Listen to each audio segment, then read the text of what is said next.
अस्सलाम वालेकुम and welcome back to my channel Vini's kitchen. कैसे हैं आप लोग? उम्मीद करती हूँ सब ठीक ठाक होंगे। और स्टार्टिंग से तो आपको पता चल गया है कि हम आज क्या बना रहे हैं। आज हम बना रहे हैं क्रीमी कस्टर्ड। तो चलिए इसकी रेसिपी स्टार्ट करते हैं। यहाँ पे मेरे पास है चीनी, कस्टर्ड और पहले से उबला हुआ दूध। तकरीबन 1.5 किलो दूध को मैंने उबाल लिया है अलहदा से और उसको मैं अच्छे से पका लूँगी। अब इसके अंदर मैं डाल दूँगी चीनी, क्योंकि दूध को जोश आ गया है तो इसके बाद हम इसमें चीनी डालेंगे। चीनी मैंने डाल दी है और उसको मैंने हल करना शुरू कर दिया है और ये अच्छे से हल हो गई है। तो अब तैयारी करते हैं कस्टर्ड बनाने की, कस्टर्ड मिक्सचर बनाने की। पहले से उबले हुए दूध में डालेंगे हम तकरीबन 5 से 5.5 चम्मच वनीला कस्टर्ड के। आप अपनी मर्ज़ी का कस्टर्ड फ्लेवर ले सकती हैं। इसको मैं इस दूध में डाल दूंगी और अच्छे से मिक्स कर लूँगी। इसका एक मैं मिक्सचर तैयार कर लूँगी।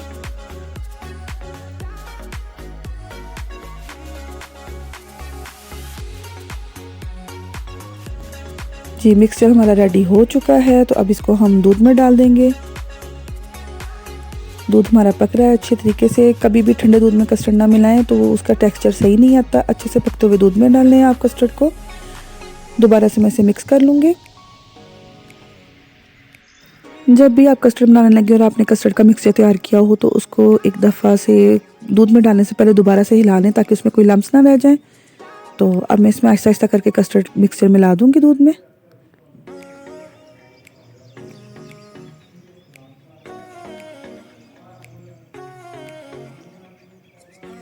जी, ये कस्टर्ड मिक्सचर मैंने डाल दिया है दूध में और मैं इसे अच्छे से पका लूँगी। कस्टर्ड हमारा तैयार हो चुका है। तो अब हम तैयारी करते हैं जली बनाने की। एक पैन में मैं लूँगी 2 कप पानी।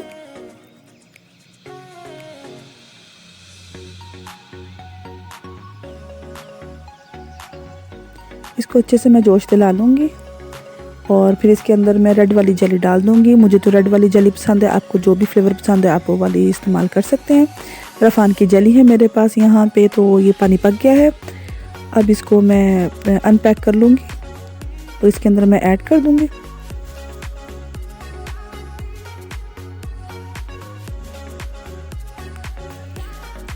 गर्म पानी में जेली डाल के इसको मैं फटाफट मिक्स कर दूँगी और इस तरह हमारी जेली फटाफट तैयार हो जाएगी।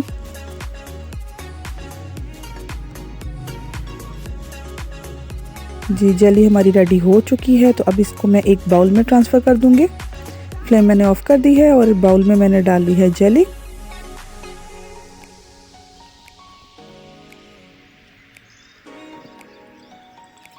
और थोड़ी सी जेली मैं एक प्लेट में भी ट्रांसफ़र कर दूँगी, क्योंकि मुझे इसको कस्टर्ड को डेकोरेट करना है। इसके लिए मुझे एक शीट जैसी जेली की ज़रूरत थी तो मैंने प्लेट में डाल दिया इसको। अब इसको मैं ठंडा होने के लिए रख दूँगी। जी, कस्टर्ड भी हमारा ठंडा हो गया है और जेली भी ठंडी हो गई है। तो यहाँ पे मेरे पास है विप क्रीम। इसको मैं विप करूँगी। आप कोई सी भी ब्रांड की क्रीम ले सकते हैं जो विप हो जाए आसानी से। इसके अंदर शुगर नहीं मिलानी पड़ती। ये बहुत अच्छी क्रीम है और मैं हमेशा यही इस्तेमाल करती हूँ। जी, ये क्रीम मैंने विप कर ली है।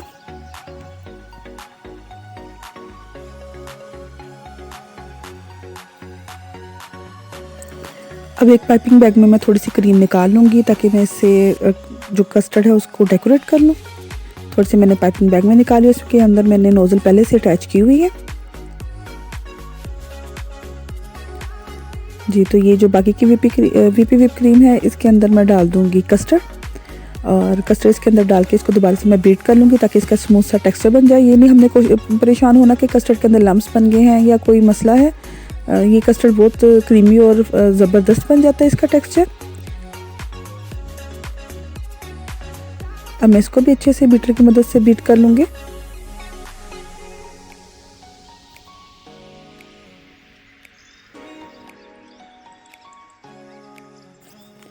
जी, कस्टर्ड मेरा विप हो गया है। अब आप इसका टेक्सचर चेक कर लें। तो यहाँ पे मैंने घर में एक केक बेक किया था क्योंकि मुझे बहुत लेविश सा कस्टर्ड बनाना था। तो यहाँ पे मैं जो कस्टर्ड है वो थोड़ी इसकी एक लेयर डाल दूँगी इसके अंदर, बाउल के अंदर।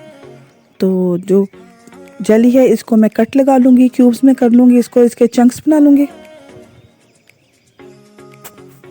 अब इन जेली के क्यूब्स को मैं कस्टर्ड के ऊपर डाल दूँगी और उसके बाद मेरे पास है यहाँ पे घर का बना हुआ केक। इसको मैंने घर में बेक किया था, सिंपल वनीला केक है।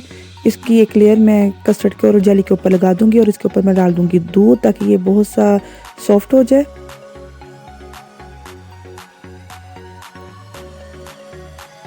अब इसके ऊपर दोबारा से मैं कस्टर्ड डाल दूंगी। बहुत ही मज़ेदार यमी सा ये कस्टर्ड तैयार हुआ है। आपने भी इसको ज़रूर ट्राई करना है और इसकी मुझे फीडबैक ज़रूर देना है।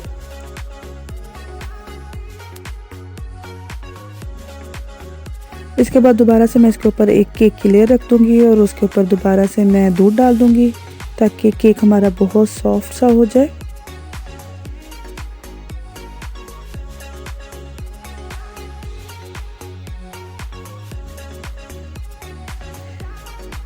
अब दोबारा से इसके ऊपर मैं कस्टर्ड डाल दूंगी और इसको मैं अच्छे से स्प्रेड कर दूंगी कस्टर्ड को।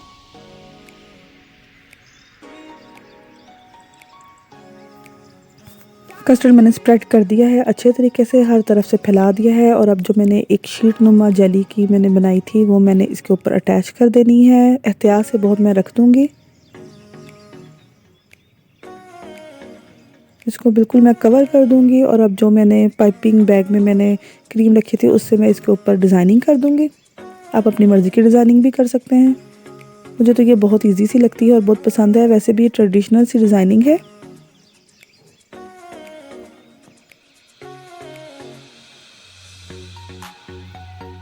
अब इसके ऊपर मैं एक जेली का क्यूब दोबारा से रख दूंगी ताकि ये ज़्यादा नुमाया हो, ज़्यादा प्यारा लगे। आप इस रेसिपी को ज़रूर ट्राई करें और उसका फीडबैक मुझे ज़रूर दें। मेरे चैनल को सब्सक्राइब करना बिल्कुल ना भूलें। जी ये फाइनल लुक है मेरे क्रीमी कस्टर्ड की और ये बहुत यमी, बहुत टेस्टी और बहुत ज़बरदस्त तैयार हुआ था। बिल्कुल शादियों वाला कस्टर्ड लग रहा था। आपने भी ये कस्टर्ड ज़रूर ट्राई करना है और उसकी मुझे रेसिपी और आपको पसंद आए तो उसका फीडबैक मुझे ज़रूर देना है और कमेंट में मुझे ज़रूर बताना है कैसा लगा आपको। तो मुझे इजाज़त दें और मिलते हैं किसी नई रेसिपी पे। तब तक के लिए अल्लाह हाफिज़।